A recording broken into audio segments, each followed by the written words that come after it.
Du ser ju, den är ju ganska blek och egentligen uttjänt. Huggarhjälmar, det är inte helt lätt. Vi har kört de här klassiska Husqvarna-hjälmarna, både jag och Hanna. Den här brukar Hanna ha. Jag har haft den som har radiolurar i. Men de börjar bli riktigt uttjänta. Och den med radiolurar, där gick hörselkåporna sönder här för ett litet tag sedan. Så nu blev det dags att skaffa sig en ny huggarhjälm. Och det är ju inte det lättaste med huggarhjälmar egentligen. För man blir lite orolig, hur passar den? Och jag vill ju gärna ha alltså ljud i lurarna. Ni som känner mig, ni vet ju att jag gillar att lyssna på ljudböcker och poddar och radio och sånt där. Så jag vill gärna ha en hjälm med lurar. Men då sticker ju priset ganska snabbt. Men i och med att hjälmen nu gick sönder och egentligen kanske behövde bytas tidigare, så har vi nu skaffat oss nya huggarhjälmar. Jag tänkte berätta vilken modell och så det blev.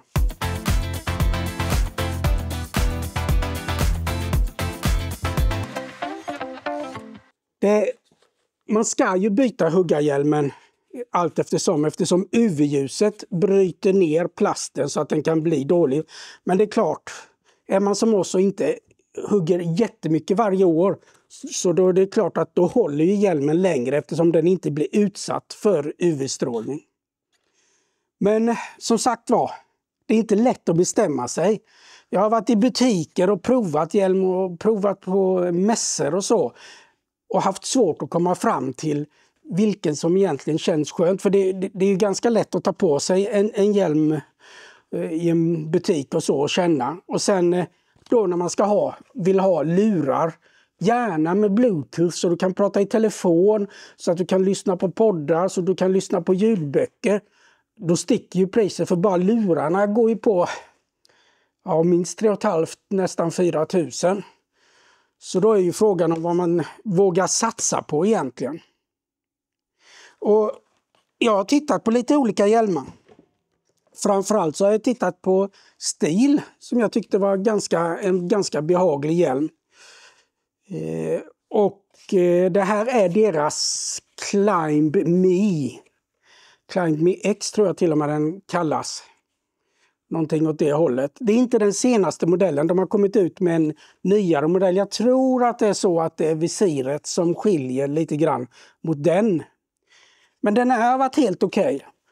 Och på den här så finns det en röd markering här som visar hur mycket UV-ljus den har blivit utsatt för. Alltså en indikator som hjälper till när det är dags att byta hjälmen. Sen tycker jag att det är bra att det är lite kontrast med någon ljusare färg på det röda. För att är du i granskog så är det inte alltid att orange färg syns så bra. Så jag hade gärna sett att man hade haft en annan färg på hjälmen då. Och det är alltså en Stihl-hjälm, jag vet inte om det syns där, Stihls hjälm. Men tittar man noga på grejerna så ser man också att här finns det, i den här så står det 3M, det står 3M på hörselskyddet där också. Så egentligen så är detta en Peltorhjälm. Så jag skaffade en Peltorhjälm som inte är brandad. Som är precis samma som Stihls. De kallar väl den för arboristhjälmen där. Fast som en gul hjälm istället. Och då heter den X5000-serien. Och är precis samma hjälm då, så att det är samma tillbehör och så. Det är samma ventilation. Den här heter då V5000, X5000V, för den har extra ventilation. För att det ska vara släppa igenom lite, sen får vi se hur väl det fungerar. Den känns som att den sitter lite högre på huvudet den här än den andra hjälmen. Men det jag gillar med den här hjälmen som inte den andra hade, det är att den har en som man kan skruva där om man har mössa under. Eller nu klipper inte jag mig så ofta, eller jo, jag klipper mig jätteofta för jag klipper mig jättekort. Jag har ju inget hår, men har man olika frisyrer och så kan det ju vara skönt att snabbt kunna anpassa och ställa in den bak och släppa på trycket eller dra åt det. Och så ett visir. Det finns ju olika visir, men nu tog jag samma som sitter på den här. Det går ju att byta, det är ju bara att snäppa loss. Det finns glasögon att köpa som man kan fälla in här, som man kan dra ner. Vilket jag funderar på att göra, för ibland så tycker jag att det här räcker liksom inte, utan då kan man ha glasögon som är nere hela tiden och kanske lite av de här gula som ökar kontrasten när man arbetar. Och sen gillar jag ju peltolurarna. Det blir ju tyst med dem. Det fungerar väldigt bra. Så se, det ska knäppa till lite här. Det gjorde den inte. Där nu. Den är så ny så att den behöver användas lite. Och sen så köpte jag en tredjeparts nackkrage då. Vilket inte ingår i standardpaketet för stilhjälmen. Men det kan man ju köpa till och sätta dit. Dessutom så har den här hjälmen, båda hjälmarna om vi ska vara helt ärliga, så har de hakrem också för den som önskar att ha en hakrem på sig när de jobbar i skogen. Det är ju tänkt att om du använder den här som arborist och klättrar i trä så ska du inte tappa hjälmen. Men en av grejerna att jag valde den här hjälmen till slut, det är ju att det är peltolurar på hjälmen. Så om man tittar här så är det ju peltolurar som sitter här. Och de kan man ju snäppa loss på det här sättet. Ska se här. Om man fäller dem och sen så gör så här så kan man ta väck själva den. Och har man då peltolurar som jag har i det här fallet, så kan man faktiskt göra så att om man lossar den här kabeln, det här är ingenting som man ska göra hela tiden egentligen, men det går att lossa den här kabeln. Sätter på det här igen, skyddet här så att det inte kommer in smuts och så. Ska jag bara få dit det ordentligt.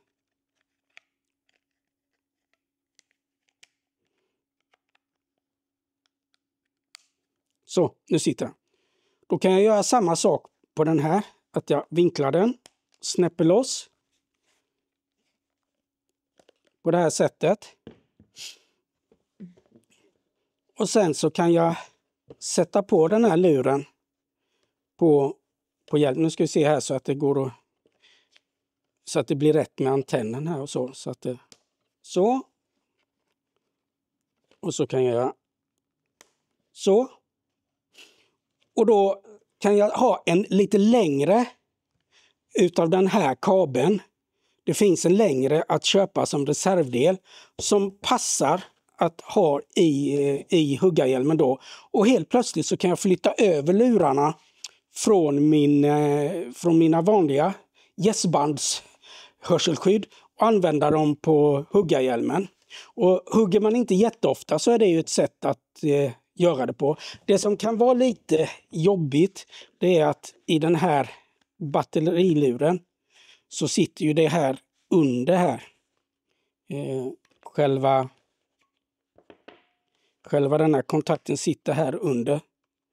Så då får man kanske, det finns skruvar och skruva loss det, eller så går det att vara försiktig och pilla ut den där.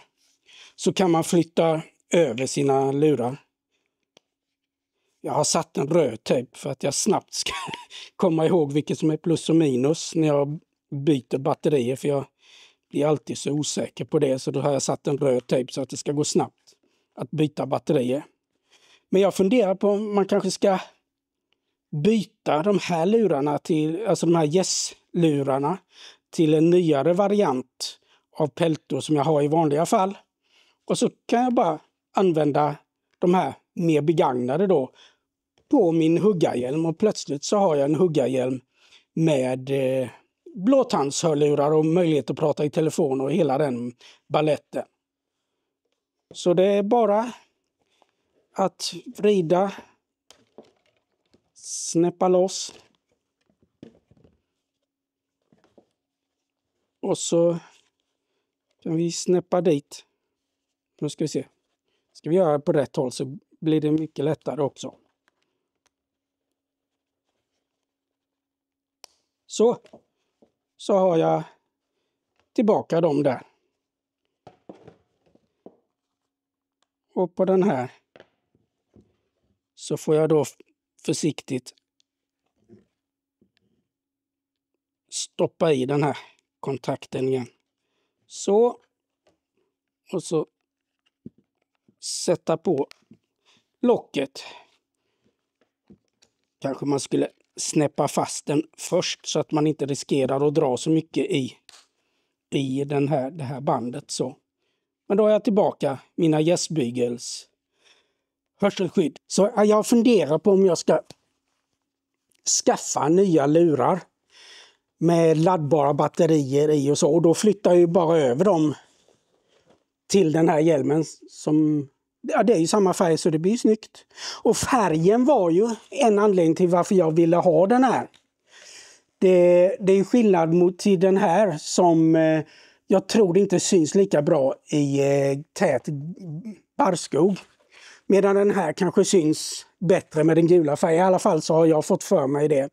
5014 heter den när det är den här. X5014 är den här färgen. För de 2 sista siffrorna talar om vilken färg det är. Och sen är det ett V sist för att den är av den här ventilerade typen som ni ser här, va?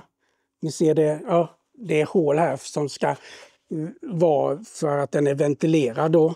Så ja, jag tror den blir bra. Har du förslag på en annan hjälm så berätta det i kommentarerna så får vi se vad du tycker är en bra hjälm. Och jag får ut och prova den här. Och jag tänkte jag provar den och kör lite med vår batterisåg här faktiskt.